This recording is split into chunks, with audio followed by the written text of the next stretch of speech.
and Pharaoh. It's right? It's very clear. I mean, for us, that's enough. He's telling you his friends and teachers are Iblis and Pharaoh, that's enough. But he's got this whole philosophical thing which, the group amongst them have taken it to mean something else. He said Iblis was threatened by the hellfire, yet he did not recant. Pharaoh was drowned in the sea. He did not recant. For he acknowledged nothing between himself and God. And I, although I am killed and crucified, though my hands and feet are cut off, I do not recant. So, what's he saying?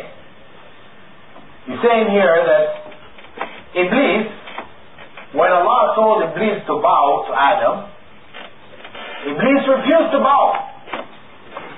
He didn't recognize Adam as being God, a God to be bowed to.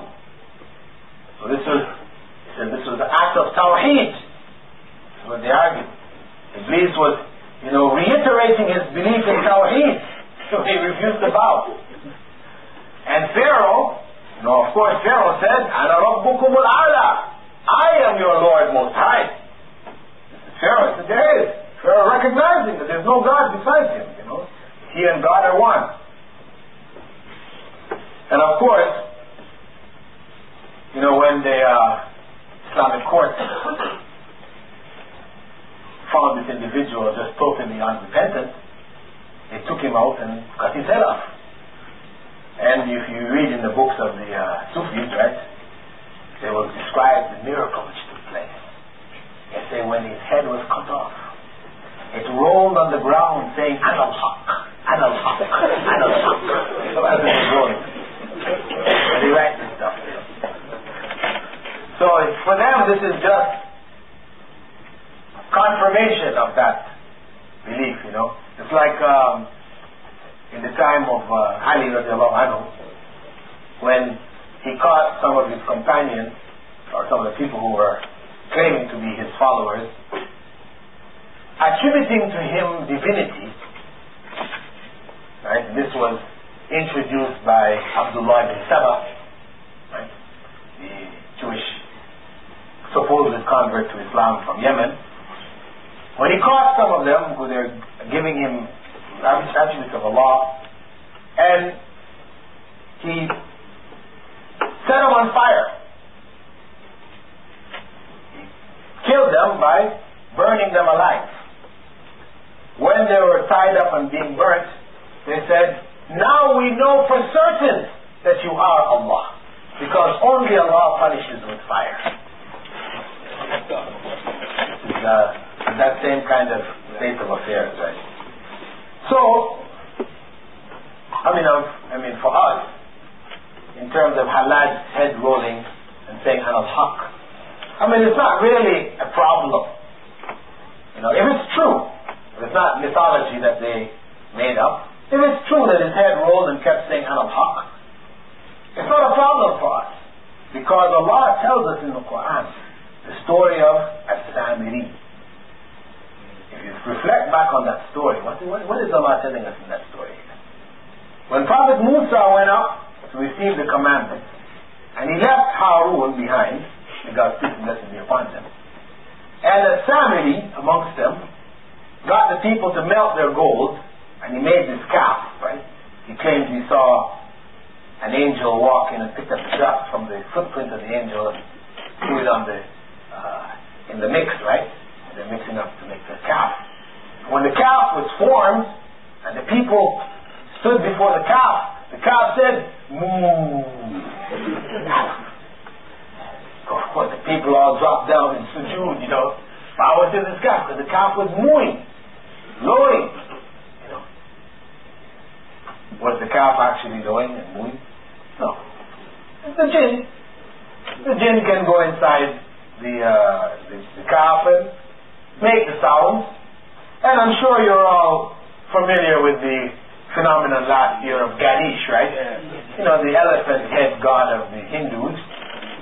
All over India, this elephant head god who they normally, they're part of their rituals, worship and rituals, they pour milk over their god, right?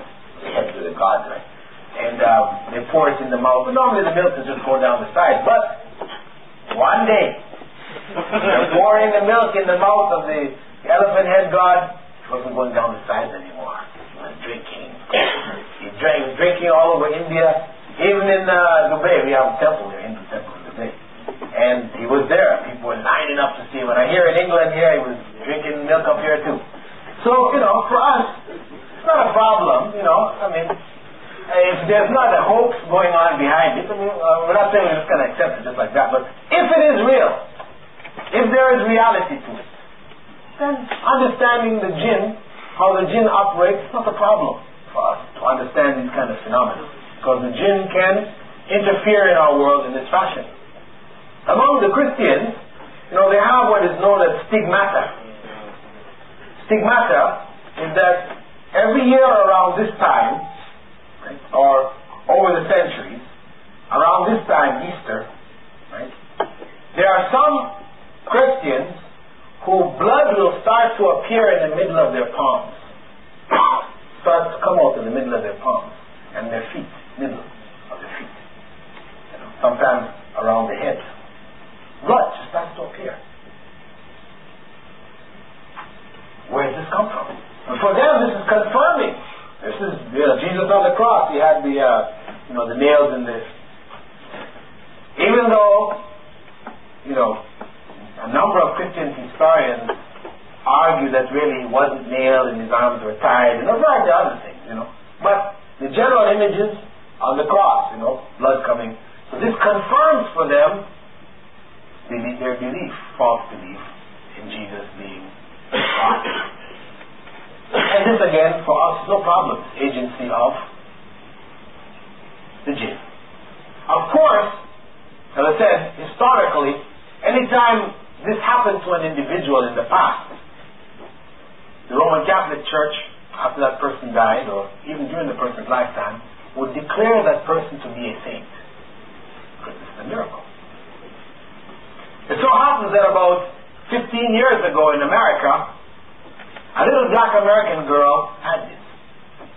Guess what? She wasn't declared a saint.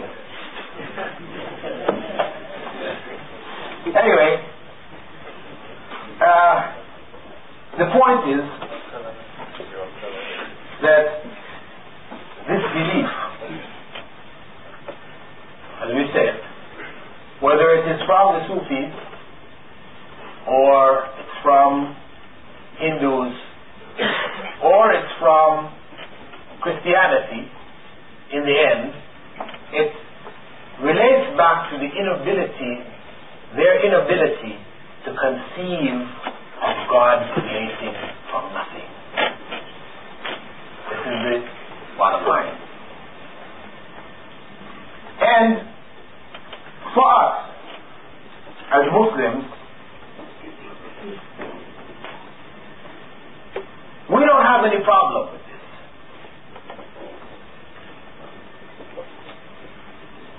Before God created the world, God commanded it to be, and it was. From nothingness. This is our belief. We have no problem with it.